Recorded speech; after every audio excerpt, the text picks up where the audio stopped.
యమధర్మరాజు మానవుణ్ణి హెచ్చరిస్తాడా? అవును.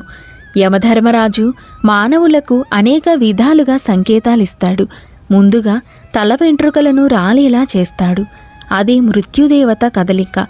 ఆపై పళ్ళు ఒక్కొక్కటిగా ఊడిపోయేలా చేస్తాడు. ఆ తర్వాత కనులకు దృష్టిని తగ్గిస్తాడు. తదుపరి కాళ్ళు చేతులు వణికేలా చేస్తాడు. అదే ఆయన చివరి హెచ్చరిక.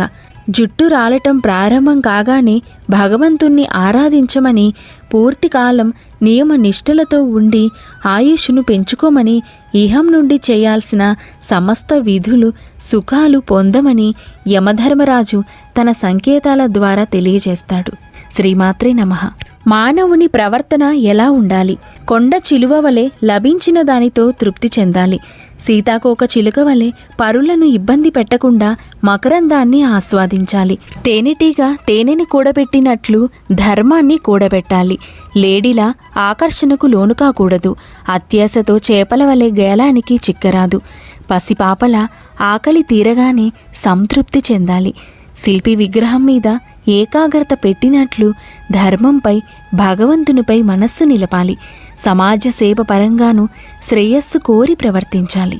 శ్రీమాత్రే నమః. తల్లికి పెట్టే నమస్కారం ఎంత పుణ్యమో తెలుసా?